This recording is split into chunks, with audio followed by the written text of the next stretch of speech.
Well, first of all, I wear the number because of Mike. I think I fell in love with the game because of Mike, just seeing what he was able to accomplish.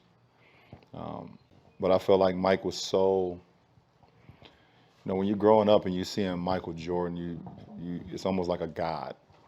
So LeBron, you've been a clutch player basically your whole career.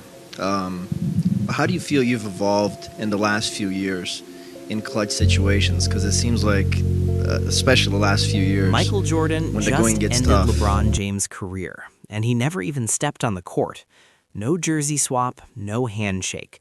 Just two words delivered in private that ripped the competitive soul right out of the king. This is the story of the secret meeting that changed NBA history, the untold truth behind LeBron's shocking retirement, and how a ghost from the 90s finally won a battle that no one else could. Right? Then it has to be something along the lines of, what would have happened had you gone against those people? Feel me? When LeBron was struggling to develop the killer instinct. Who ranked higher all time in each stat category? Michael Jordan or LeBron James? Total points. LeBron. LeBron James. LeBron James is first overall in total points scored. Michael Jordan is fifth. Points per game. For over 2 decades, LeBron James didn't just play against the men in front of him. He played against a ghost. The ghost wore number 23, smoked cigars, and had 6 rings that glinted in every arena's lighting. Every accomplishment, every title, every MVP, every record was measured against the specter of Michael Jordan. The debate was the backdrop to LeBron's entire career. It fueled him, haunted him, and in the end, it provided the key to his undoing. In the summer of 2025, after another grueling season that ended in a conference finals defeat, LeBron was at a personal crossroads. The physical tank, miraculously, was not empty.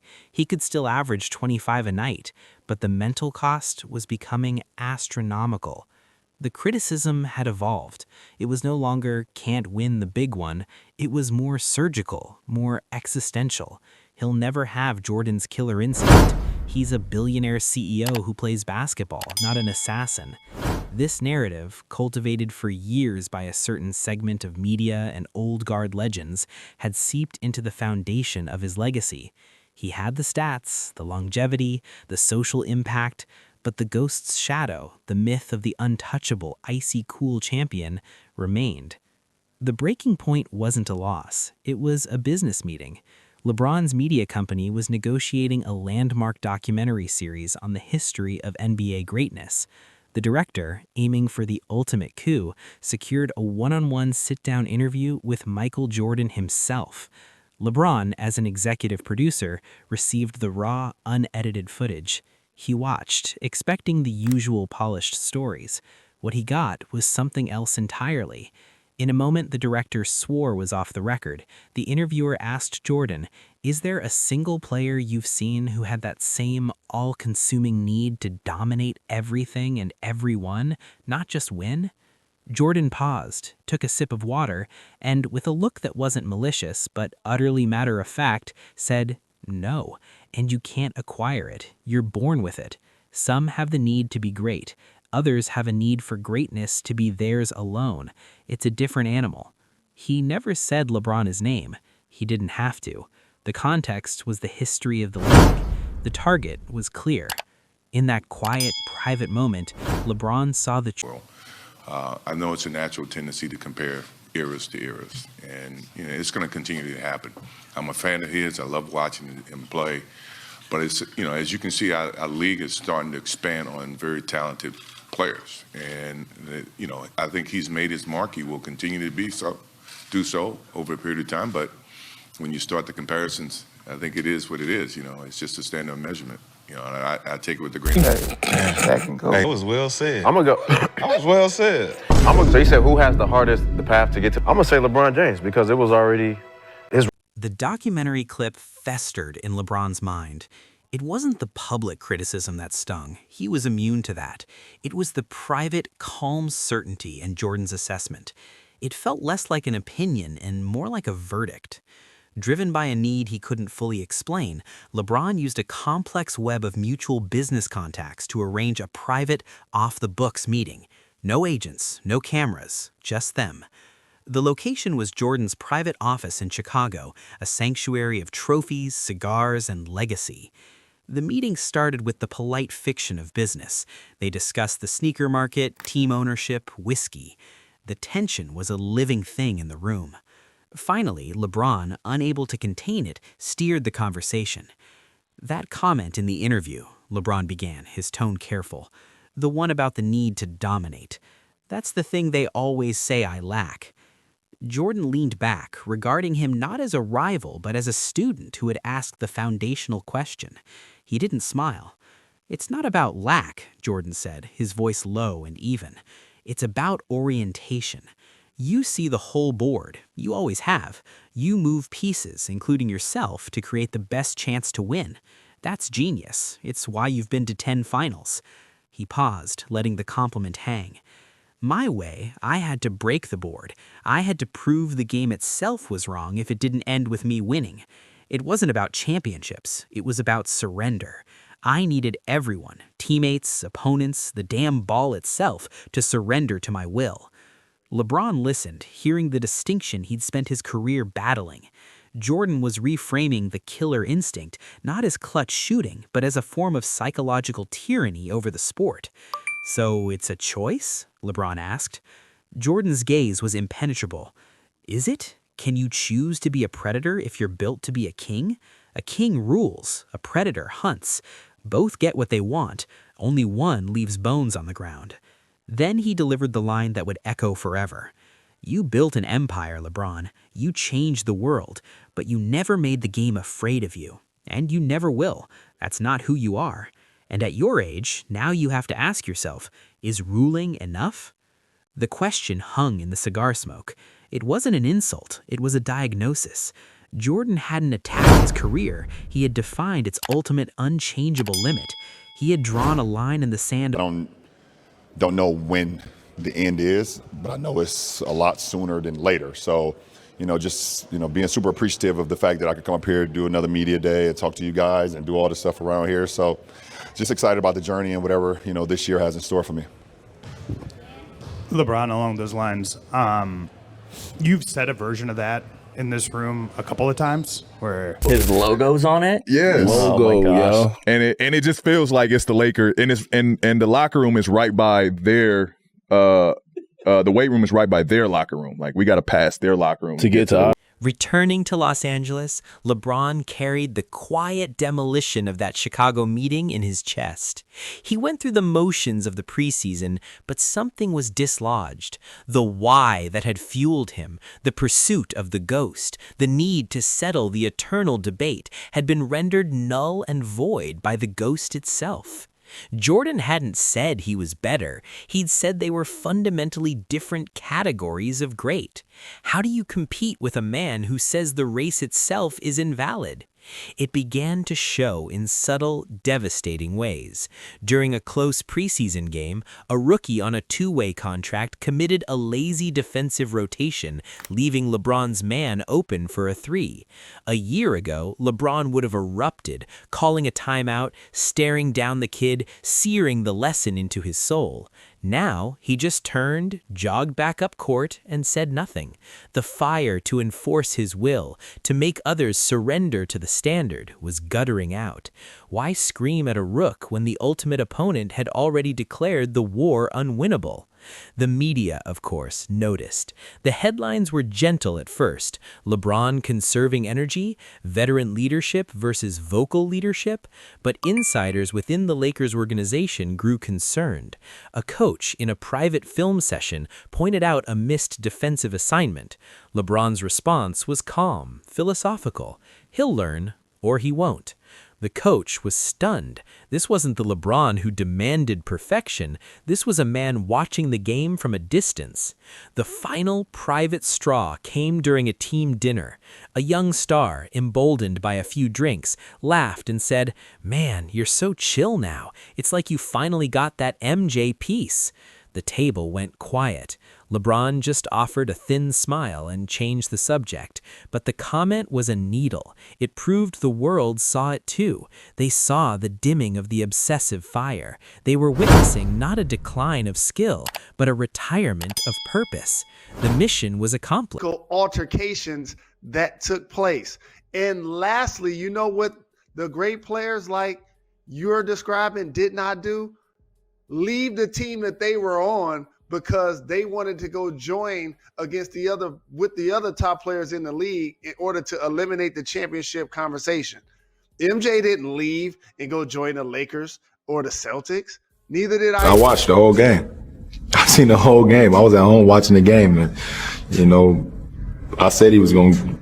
Before the game even started, when I seen, I said he was probably. The season opener arrived, a marquee matchup, national TV. LeBron played fine, solid. He put up 24 points, 7 assists, 6 rebounds, a stat line 95% of the league would kill for.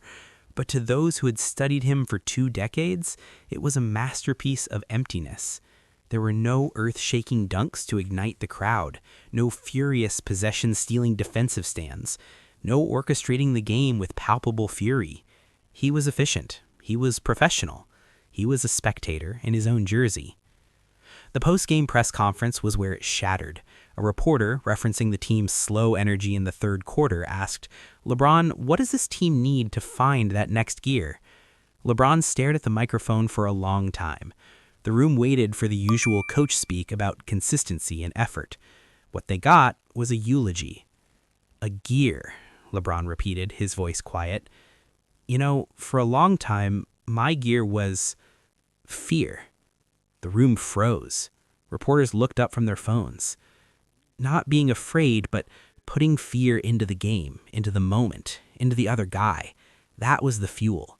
The idea that if I pushed harder, wanted it more, needed it in a way nobody else could understand, that I could change the outcome just by my will. He paused, gathering the thought that had been building since Chicago.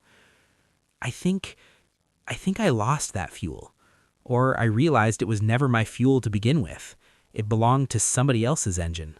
I was running a different model the whole time. He didn't mention Jordan. He didn't have to. The entire basketball world connected the dots in real time. This was a public autopsy of his own competitive psyche, and he was pointing to a single external cause of death. He was admitting that the core, relentless, predatory drive that defined his greatest rival, the very trait he'd been measured against his entire life, was not in his DNA. And now, knowing that for certain, he could no longer pretend to run on it. The clip exploded. LeBron admits he lacks killer instinct.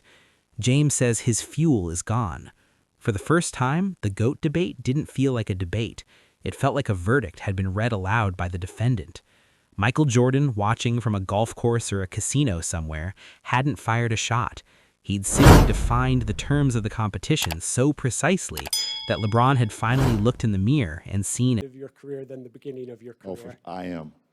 I promise you. Have you mapped out what that looks like to you in terms of how many more seasons, and then, does it end with the team you're playing for right now? I have not mapped out how many seasons I have left. I know. What's the moment in your career where you felt like you were challenged as a man? We was playing with Cleveland. Broad ass. It was at the end. Shorty. In the days following his confession, a strange calm fell over LeBron. The agonizing weight of a 20-year pursuit was gone. The reviews of his performance were now irrelevant. He had diagnosed himself, and the diagnosis was terminal to his career as he knew it. He would not diminish. He would not become a role player. He would not chase a farewell tour of sympathy applause. The king would simply step off the throne. The logistics were handled with the same methodical precision he used to build his empire. Meetings with his business team, with Rich Paul, with his family. The decision was final. There would be no negotiating, no last-minute plea from the league or the Lakers. He informed Jeannie Buss and Rob Pelinka in a brief, professional video call. He thanked them for the partnership. He expressed confidence in the team's future. He offered no drama. It was the coldest, cleanest severance imaginable, the opposite of the fiery, emotional exit many had envisioned. On a quiet Tuesday morning, with no prior hype or teaser, his media company released a 90-second film titled The Final Chapter. It wasn't a highlights reel. It showed no dunks, no trophies. It was slow, artistic shots, his hands being taped, the squeak of his sneakers on an empty practice court, a shot of the chalk toss cloud dissolving into nothing. A voiceover, his own, was calm, definitive. I gave the game everything I had, everything I was, but you have to be what you are, and now it's time to be something else. The video ended with a single, stark card on a black screen. Thank you. 23 out.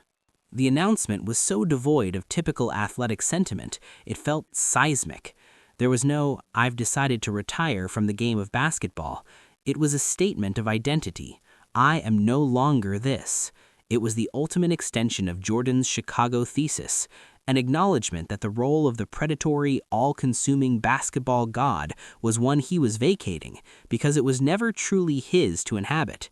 The NBA world. When did you realize you could be? I think, Jason, at the end of the day, for my name to come up in a discussion with the greatest basketball player of all time, it's like wow. Like I said, I did pretty much everything that MJ did when I was a kid. I shot fadeaways before I should have. I wore a leg sleeve. That, I think maybe Frankel recounts that story. I don't remember where I read it. A woman who visited a psychiatrist and who said to the psychiatrist, "I really hope there's something wrong with me." And the psychiatrist said, "Why?" She said, "Well, if there's something wrong with me, there's hope." Because in the immediate aftermath, the sports world scrambled to react to the void. Tributes poured in, but they felt hollow, like eulogies for someone who had chosen to disappear.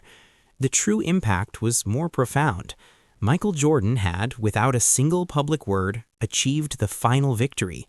He hadn't just been part of the debate, he had been the debate.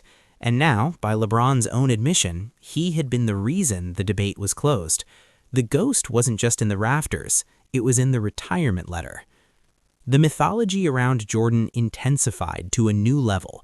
His killer instinct wasn't just a trait, it was now framed as a supernatural force so potent it could end careers from a distance.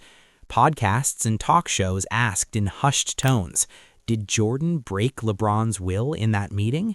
It was spoken of not as a conversation, but as a psychic duel where the younger king's sword simply shattered in his hand. LeBron's monumental achievements, the points record, the sustained excellence, the titles with 3 franchises, were suddenly recontextualized. They were the achievements of a brilliant, enduring monarch. Jordan's were the spoils of a conqueror. The distinction, once academic, now felt like the only one that mattered. LeBron, free from the ghost, moved with a serenity that was unnerving. He was at courtside for a Lakers game 2 weeks later, laughing, relaxed. He wasn't a player anymore. He was a fan, an owner, a businessman. He had transcended the arena where Jordan's ghost still reigned. In a way, he had escaped. But the cost of that escape was the narrative of his career. He had traded the endless, exhausting war for peace, and in doing so, he ceded the final mythical battlefield to his rival. This story reveals the ultimate invisible battle in sports, the war for narrative. LeBron James conquered every tangible challenge, statistics, longevity, team building, but he could never conquer the story Michael Jordan authored about what ultimate greatness requires, a ruthless, predatory soul. When LeBron finally accepted that story as truth, his own story had no place left to go. Jordan ended his career not by being better, but by convincing him their greatness was different. And in a world that craves a single champion, different will always be seen as less than. So, who truly won? The man who retired with peace, or the ghost who forced him into retirement to keep his myth alive? Let us know in the comments. For deep dives into the